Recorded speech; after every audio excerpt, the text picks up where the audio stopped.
Mr. Riyad Faras, Assistant Secretary General for Planning Affairs, General Secretariat, Supreme Council for Planning and Planning Department, State of Kuwait, fellow speakers, Mr. Ibrahim Sataut, Anindya Rai Chowdhury from KPMG, distinguished guests, dear friends, ladies and gentlemen.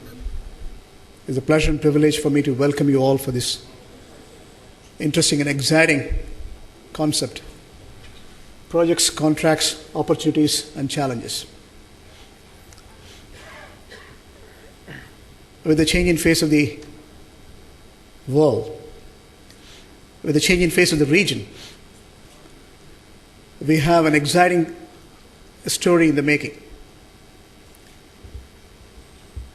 Last month, we have a spring meeting in Washington. It is quite revealing to look at the International Monetary Fund statistics. The global growth is getting reset now. Gone are the days where liquidity has moved into funding crisis. Funding has moved into sovereign insolvency. Now there is a new momentum. World at large is getting reset. Universal standard in terms of accounting, valuation, securitization are all evolving. G7 has become G8, G8 has become G20 today, is setting the new world order to make sure at last global growth is real. Financial economies have been converting as real in the last 5 years. Real economies are redefining the scope and performance. Again, communism or capitalism as altercating its form and substance. Consumer protection, gross welfare to the mass. Again, that's the substance of the Arab Spring, are all integral part of the new world order. This change is good. This change has also created enormous amount of global governance, which we need to make sure the world has got sustainable growth. That's precisely what's happening. The global growth, according to IMF, is current year 2014 is not less than 3.6%, which is likely to move to 3.9% next year. The advanced economies, which were grossly underperforming, is getting reset. They should be moving between 2.2 to 2.3 en bloc. America should be doing 2.8% to 3%. Housing market is recovering. Quantitative easing, that is printing money, improving the liquidity, is coming to a halt. At least there is a planned program to phase it out. QE tapering is said to be in action. The bond buying programs, which was improving the liquidity, inflating the stock market, is getting reset. That is getting unwind to make sure we have real economies coming up. Purchasing power parity is improving. And again, we have also seen the momentum in terms of inflation and development expenditure is coming up. Fiscal consolidation, America has to go through. It has lived beyond their means. Whether individual or institutions, country or continents who live beyond their means have to come to terms. That's precisely happening. When it comes to euro, IMF prediction is between 1.2 to 1.5%. We have seen lack of convergence in terms of fiscal policy. While monetary policy is centralized, like America, European Central Bank has printed money, improving the liquidity, inflated the markets, and tried to bring out the countries who are lived beyond their means, whether it's Greece or Portugal or Italy or Spain, are all now coming to terms to make sure there's an alignment between monetary policy and fiscal policy. It's a real challenge.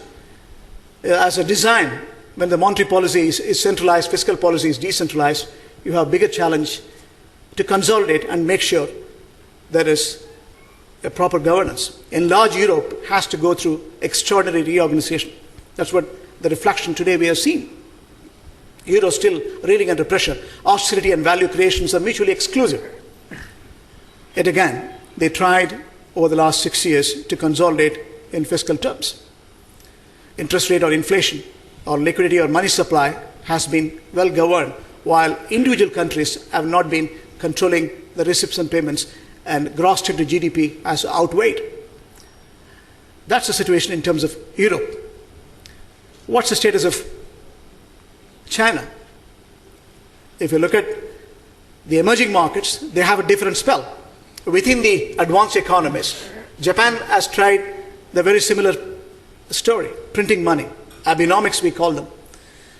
Inflating the economy has been the major focus. Weakening the currency was the major focus. Trillions of yens have been pumped in the local market to weaken the currency so that they can export. Japan, as you know, is an export-driven economy, so they managed to sustain not less than 1.5 to 1.7%, and possibly they may have a downturn if they are unwinding the money supply. UK has done well with value creation, and austerity, as I said, is mutually exclusive. They put in tight measures today. United Kingdom has done reasonably well. This year alone, IMF says 2.9% is realistic. Possibly. They must come down once they unwind the quantitative easing again with the new central bank governor. 2.5% next year. That's the world we are in terms of advanced economies. I was coming to China. The emerging markets, incrementally, which were adding over 60%, nearly 2/3 of the global growth, has to decelerate last year onwards when America was pronouncing there is a possibility of QE tapering. Currency market was weakened. Commodity market was inflated. And again, a clear deceleration in terms of stock market and again, bond market. The credit default swap rates were increasingly tightened. And if you look at the bigger picture, the emerging market were taking a back seat and advanced economies are driving ahead. Add to that, politics and economics were not converging in many of the emerging economies. India was a classic example. There was a policy paralysis, and India lost its momentum when, in pure econometric terms, it could have done better. It was constraining its growth to less than 5%. Fiscal consolidation is a major challenge. Fixing the current account deficit is a major challenge. Inflation, which outweighs the growth, is a major challenge. But there is a light in clear terms. Last week, we saw the light. We have political stability.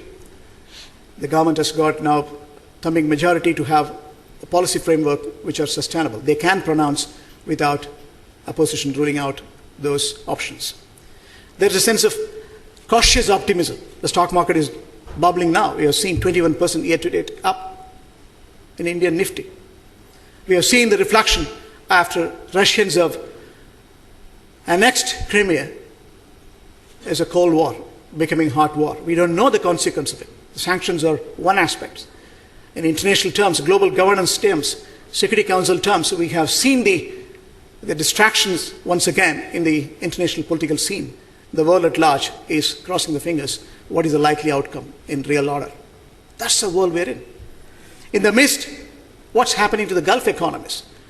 I was interviewed by CNBC a couple of minutes before, and I was telling them, don't mix up North Africa and the Gulf states, where we have 45% of the world oil, 20-25% of the world gas has been emanating from this part of the world.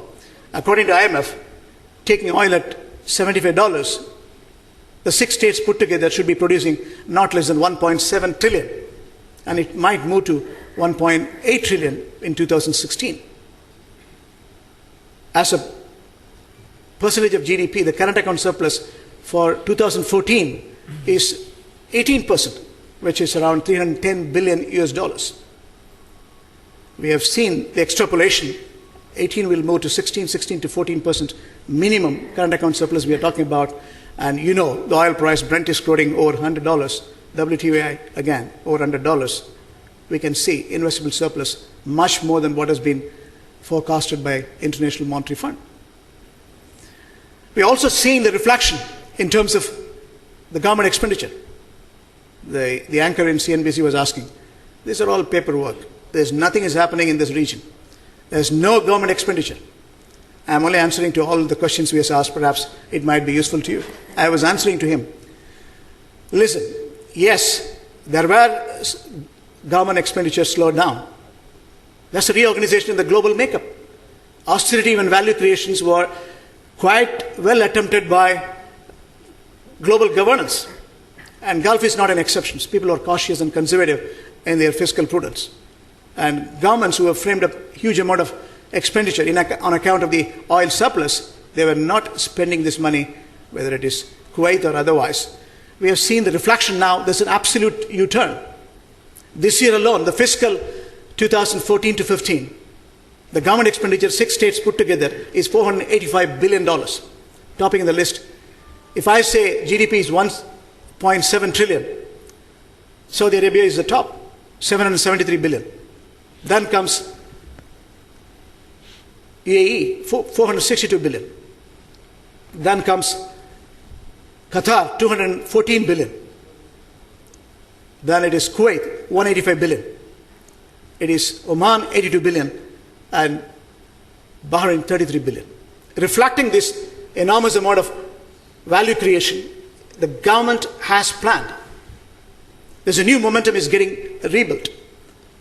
As a government development expenditure is getting reorganized. Airport, seaport, road, rail, healthcare, education. These are all the new norms of the value creations. Urbanization everywhere. Expo 2020 now getting reset. 2022 FIFA is coming up in Qatar. Huge amount of excitement in terms of building the stadiums. And clearly, we have seen the momentum in the contract space as well as the project space. Now, if you look at a split of 485 billion, again, Saudi Arabia is going to spend 143 billion. Then comes UAE, 86 billion. Oman, with limited resources, they have planned for 82 billion. Kuwait has put not less than 72.8 billion. Qatar has committed for 72.4 billion. Bahrain is 26 billion. If you sum it up, it is 485 billion. That's a reflection of the government expenditure. That's huge money in terms of projects, contracts. This is going to revitalize the space. This is going to reorganize the trade. This is going to reset the banking norms. This is also going to increase the risk integral. That's what we need to understand. If you look at the Kuwait economy, the underlying fundamentals are very, very strong. Kuwait is rich in every single prospects. The current account surplus this year alone, taking oil, as I said, $75, is 64 billion. 185 billion is the GDP. The GDP growth should not less than 3% for this year. Perhaps it might move to 3.5 and 4 in 2016. Inflation will be in a very similar respects. Between 3 to 3.5% should be the inflation, which is measurable, manageable, controllable. When it comes to per capita, it is moving in the right direction, $45,000. You have 4 million people, 4.1 million, 4.2 million. That's the forecast everyone see. Even though there will be revitalization in terms of projects, there will be more of blue collars. But that's a commendable underlying fundamentals. The current account surplus, if you extrapolate for next 3 years, that's a telling story for you to see. Even in 2016, the country should generate not less than $46 billion as the current account surplus. I was reading the budget of Kuwait. 77 billion is the expenditure. 71 billion is the 71.4 billion is the revenue. Taking oil at, as I said, 75. That creates a deficit. That's not going to be a real deficit. $5.4 billion. The most interesting thing is government expenditure. The 72 billion expenditure, if you look at in real order, significant portion of oil and gas is going to be reinvigorated. There's a new refinery, Al Zour is coming up. Hospitals, Al Jabriya hospitals now, under Diwan Amiri, 9 hospitals are shaping up. We are one of the bankers for one of the major projects. Last year we funded this. We made a commitment for the healthcare. When it comes to clean fuel projects, reducing the carbon emissions, improving the overall filtrations of the air, there's a huge amount of commitment has been made. The oil and gas alone, the government expenditure in Kuwait between this year, April, to next year, March, is not less than $43.8 billion. Then comes power. That's $9.7 billion. When it comes to contract, $9.3 billion. Water, $5.4 billion. Then comes, you have chemicals, marginal $0.5 billion. So if you sum it up, you have a huge amount of, except industries, which is marginally growing. When it comes to small and medium-sized entrepreneurs, last year Doha Bank has signed with the National Small and Medium-Sized Entrepreneurs Authorities. We are excited about supporting the Kuwaitis and expatriates in building their own social entrepreneurships. We have a good experience in terms of supporting the entrepreneurs, seed capital, again, working capital finance, ensuring new entrepreneurship coming in. And government has got a concerted focus across the Gulf because that's sustainable. Creating employment opportunities, ensuring young entrepreneurs coming in, making sure they have the social entrepreneurship as a culture moving in the right directions. The government is committed. We have seen project space, Al-Zohr, as I said, is over $13 billion. We have seen a consortium of major companies, whether it is British Petrofac or US Fluor or, again, Sumitomo. There are many, many joint ventures and collaborations are evolving. We see this with a cautious optimism. It's not that government is not spending money. We have seen the bid bids. We have seen the tenders. Now the new momentum is getting set. With these prospects in mind, with this objectivity in the making, we thought it's appropriate to put together a knowledge sharing sessions, which is interesting and exciting. The region itself, as I said, is a greater prospects for years to come. The world at large is looking at these regions. Where else you will find current account surplus? Where else you will find projects worth of trillions in the next 3 to 5 years have been pronounced. At the same time, we need to understand the dynamics of these change. We need to understand the projects in specific terms. We need to understand the sectors in specific terms. We need to understand the contract management, the nuances of the project management. We need to understand the risk involved in measuring and managing and ensuring these projects are accomplished to professional perfection. We also have to understand the enterprise framework to execute these transactions. These are intricate exercises. As an institutions who have embarked on a huge contract financing as a niche, we used to command over 35% of the market share in Qatar. We have learned good and bad lessons. We have to understand these dynamics. Who are the contractor? Who is the project owner? Who is going to do the contract? What's the bank's liability in terms of performance or advance payment or tender? What is the sequence of these executions? What is the cash flow of the contractor? Is it a public or private limited company? What is their liquidity makeup? What is their capital makeup? What is their leverage in real order, capital to debt? These are questions we need to answer, understand, to see these executions are scientifically done. We also have to understand what sort of risk mapping we have to do. The contractors are coming from world over. They take the sponsors locally. They have a limited space to execute, a limited time to execute. I have seen cases where the project owners, without looking at the quantum route, encashing the performance guarantee, there is no arbitration procedures. There is no legal makeup to see commercial courts dispose these cases in time. Banks are exposed. Contractors are exposed. Subcontractors are exposed without knowing the overall risk alignment. We need to understand the risk framework. We need to understand the accountability and liability in real orders. That's precisely the reason we have coined this session with a very eminent panel. Topping in the list is Riyad Faras, who is a doctorate, Assistant Secretary General for Planning Affairs. He's going to showcase the projects in Kuwait. Thereafter, we have Anindya Roy Chowdhury, who is going to showcase the governance aspect of the project executions, contracts. That's very important again. The risk framework, the contracts, my colleague Steve Beto is going to showcase the legal aspects from ASAR legal company. Ibrahim Satout is going to showcase the legal risk, potentially explosive. Billions of dollars are going to spend. Banks are going to have multi-millions in terms of real lending. The legal risk is huge. Ask us. We know the consequence of contract financing. It is lucrative as well as it can be a pain at times if you are not ensuring total accuracy in terms of risk mapping. That's precisely the reason you as as consumers, many of you are from different disciplines, you have to understand the dynamics of these changes, how to reset your button, how to understand your business model, how exactly you're going to realign your business model to make sure your liquidity is not at stake. How do you understand the counterparty risk? How do you understand the supply chain risk? How are you going to reorganize your business as a whole to make sure you run a business which is sustaining its credibility for all the stakeholders? With this framework in mind, I welcome you once again. I'm excited about setting the tone for this, and I'm going to moderate the sessions, and I'm sure we'll make it much more interesting and exciting. I want you to ask questions after every single speaker. All are illustrious in the pursuit of profession and discipline.